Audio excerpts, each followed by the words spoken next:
Hi there, this is Harry. Welcome back to Advanced English Lessons with Harry, where I try to help you to get a better understanding of the English language. Okay, so what is the lesson about today? Well, this lesson, it's all Advanced English lesson, and we're looking at ways to say, I'm busy. Okay, so let's see what we can do. We've got 10 in total, 10 ways to say that I'm busy. Okay, so first one, simple. I'm tied up. It means I've got no time, no room to move. I'm tied up. Doesn't literally mean I'm tied to the chair, but it could mean, I'm going to be sitting in my desk for the next couple of hours.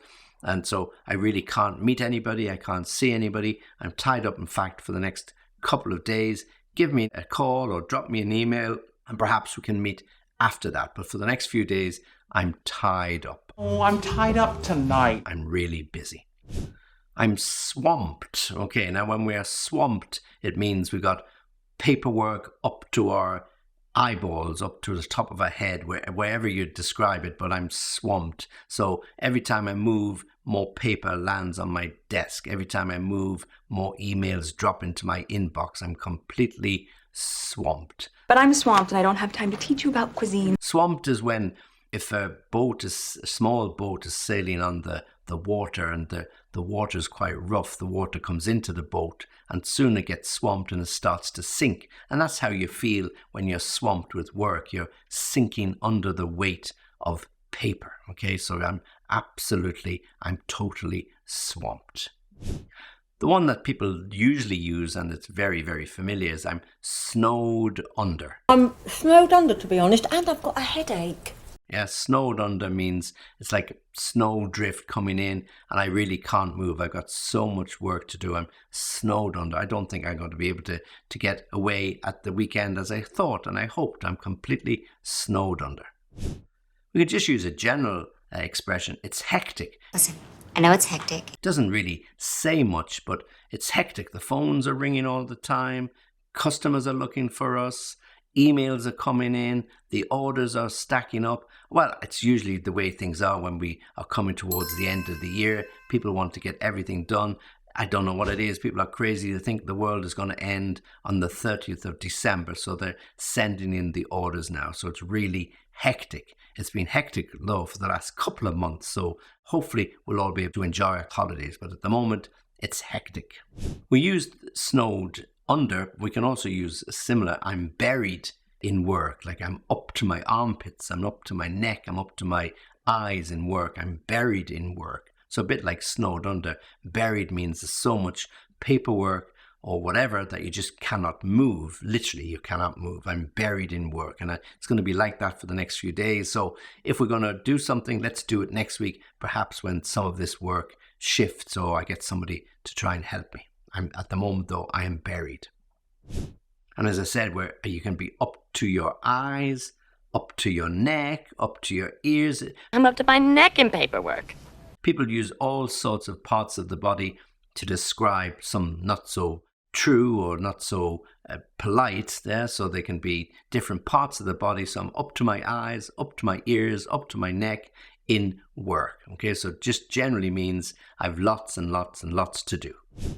We can then talk about a plate, like a dinner plate. So I've got too much on my plate or I've got a lot on my plate. So it suggests that not about food, but just about work. Oh, really? I've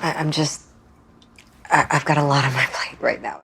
And the boss comes, he wants to give you something else to do. He says, how's your workload? I've got a lot to do at the moment, but what do you want? Just these things they just need doing by the weekend. Just put it on there and we'll add it to the pile. So when you go home, you sort of complain, oh God, and the boss came to me today and with all the work I've got on my plate, I just don't know when I've got time to do it. But I just couldn't say no. But I really do have too much on my plate. I have a lot on my plate at the moment. So it means I'm going to have difficulty finishing it all.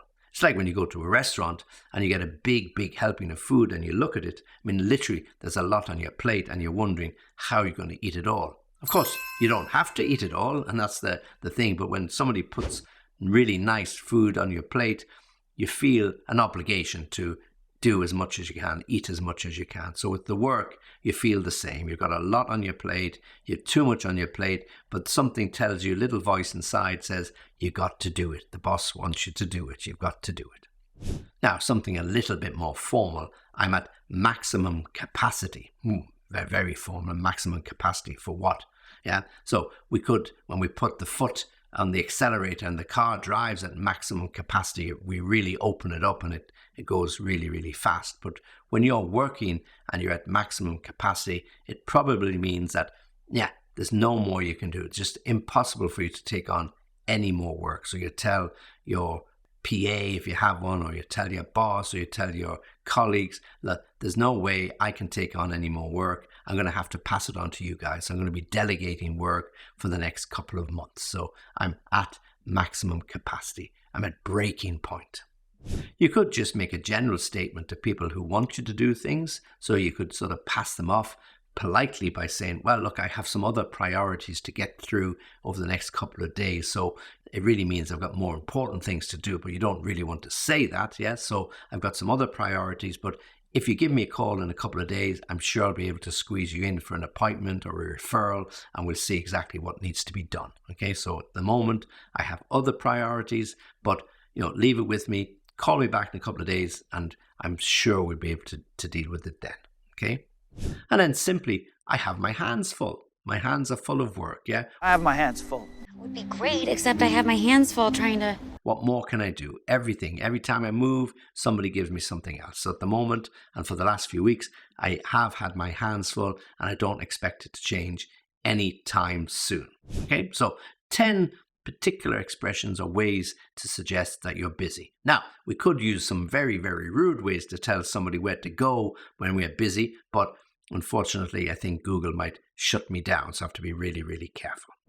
And when you're using these expressions, you can also use some qualifiers and quantifiers with them when you want to describe. So you could say, I'm a little tied up at the moment, or I'm a bit hectic, or it's a bit hectic. I'm rather snowed under, or quite snowed under. I'm completely snowed under. So you can use them to describe what sense you have in terms of your work, how much work you actually have. So let me give you a few examples. So I'm a bit tied up for the next few days. I'm rather swamped. I'm completely snowed under. It's quite hectic here at the moment. I'm really buried in work. I'm completely up to my eyes. I've got rather a lot to do.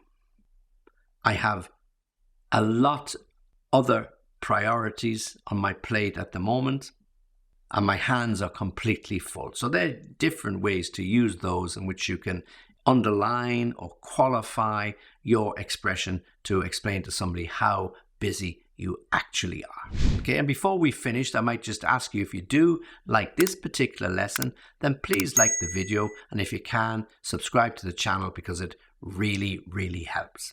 I promised you that I would give you the address at the end, and the address for contacting me is www.englishlessonviaskype.com. Try and practice some of those. They're not so difficult when we're talking about busy. If you need some more examples of how to use them, come back to me. I'll help you where I can. Like everything and every time I tell you, practice makes perfect. Practice makes perfect. So the more you practice, the more perfect it will become.